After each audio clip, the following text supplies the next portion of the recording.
Chers amis, chers frères et sœurs, je demande à Dieu de vous combler de ses grâces. Rendez-nous la messe. Voilà une demande que l'on entend très souvent ces jours-ci, ces jours de confinement où la messe paroissiale nous est comme confisquée par ce virus.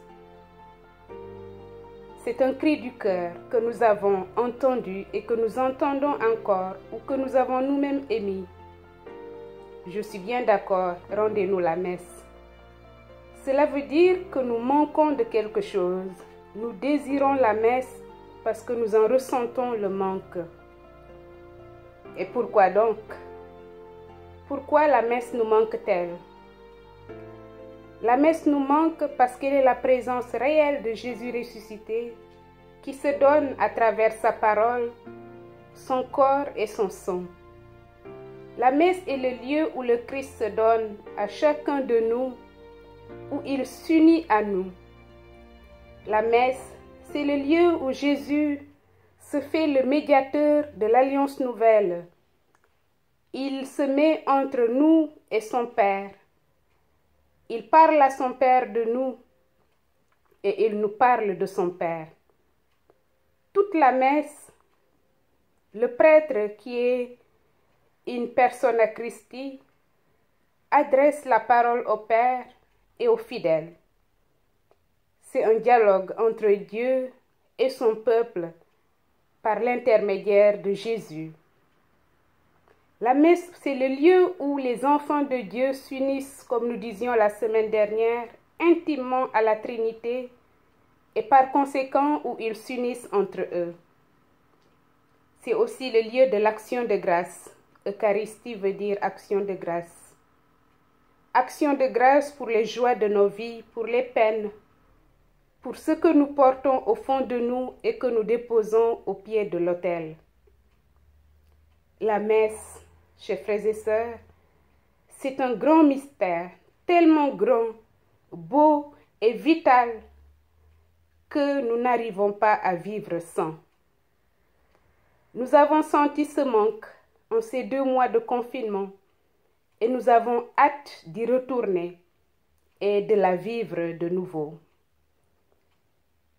Vous savez, souvent quand on a un trésor, on finit par s'y habituer et on en perd le sens. Nous avons en ces jours de manque l'occasion de repenser notre rapport à la messe qui rend actuel le sacrifice suprême de Jésus. L'Eucharistie, ce repas sacré, et exige de notre part une préparation intérieure. L'Eucharistie exige de notre part des dispositions intérieures, une participation active, une attitude corporelle. Préparation intérieure, disposition intérieure, participation active, attitude corporelle. Voilà 4 points liés à la messe dont je voudrais vous parler aujourd'hui. Premier point, la messe exige une préparation intérieure et même extérieure. Se préparer avant la messe. Chers amis, vous savez que quand nous allons à un festin, à un mariage, à une invitation chic, nous nous faisons beau. Nous faisons l'effort d'être à l'heure. Ô combien quand Dieu nous invite. Ô combien quand Dieu nous convie au repas sacré. Nous nous devons d'honorer cette invitation par notre propreté intérieure mais aussi extérieure. Nous devons nous préparer, faire le point de notre chambre intérieure pour qu'elle soit disponible à accueillir l'hôte, le plus grand hôte, le Christ Jésus. À défaut de nous confesser, nous pouvons faire la communion spirituelle que nous avons bien expérimentée ces derniers jours avec le confinement. La messe exige aussi une disposition intérieure Quand je vais à la messe, je dois préparer ce que j'ai à offrir au Seigneur, car la messe est un échange. Je lui porte mes joies, mes peines, et lui se donne à moi.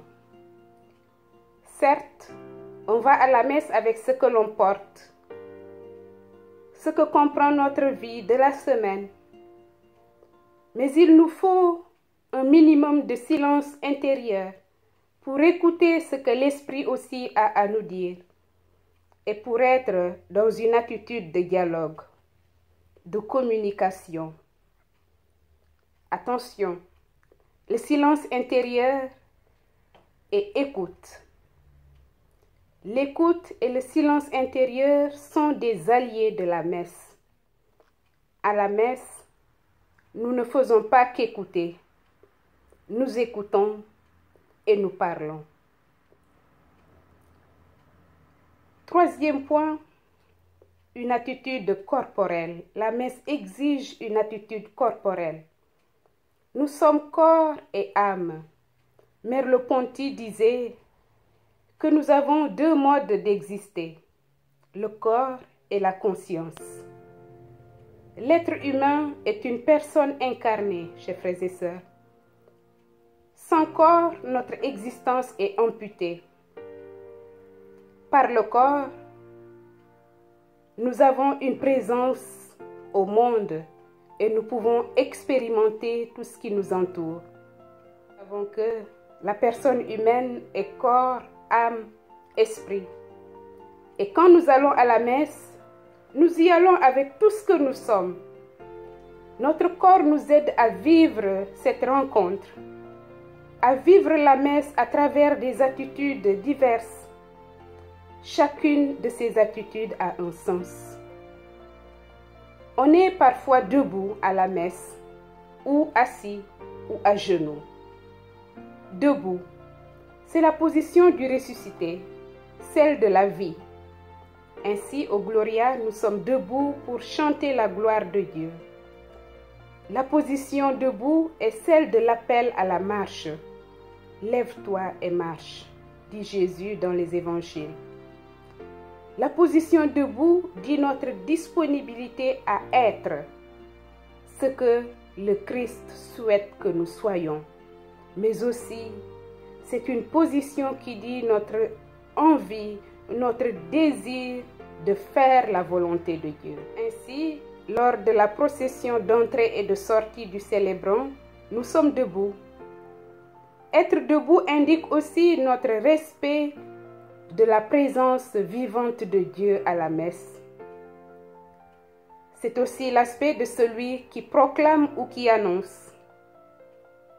C'est pour cela que nous sommes debout pour écouter l'Évangile, pour proclamer la parole de Dieu. La position debout occupe une bonne partie de la messe, de la liturgie eucharistique. Deuxième attitude, l'attitude assise. C'est celle de l'écoute et de l'attention. Nous sommes comme des disciples, attentifs au maître qui enseigne. Souvenons-nous, lors de l'enseignement de Jésus sur les béatitudes, il gravit la montagne, il s'assit. On imagine bien que ceux qui l'écoutaient aussi étaient assis. À la messe, nous sommes assis pour écouter les deux lectures et l'homélie. L'homélie qui est un partage, une méditation, mais aussi un enseignement sur la parole de Dieu. L'évangile est une exception, puisque c'est la parole du Christ, Dieu fait homme. Dans certains pays, on trouvera des gens assis à l'heure de l'évangile. Ce n'est qu'une question d'inculturation. Troisième attitude, la genuflexion. Devant le tabernacle, devant l'autel, on fléchit le genou. C'est un signe d'adoration. Dieu seul tu adoreras, nous dit le livre du Deutéronome.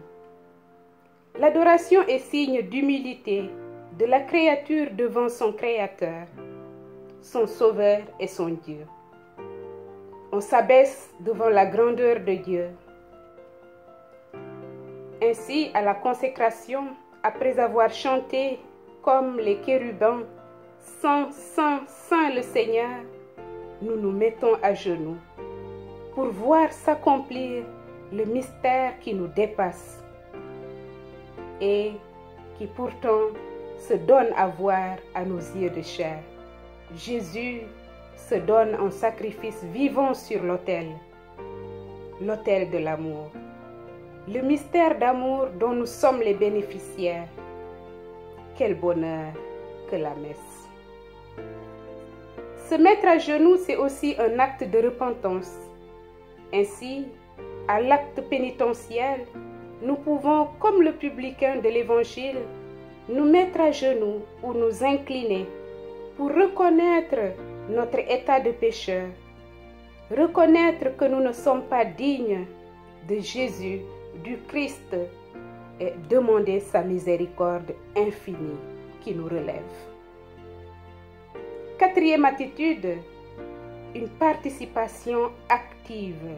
La messe exige de nous une participation active. Refusons, chers frères et sœurs, d'être des consommateurs.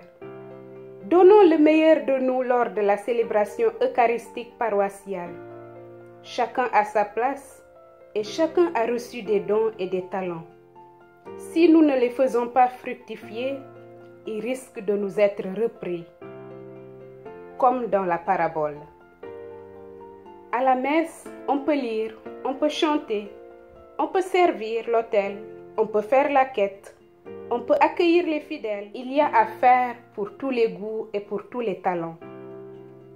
Que la grâce de Dieu nous y aide. Bonne semaine.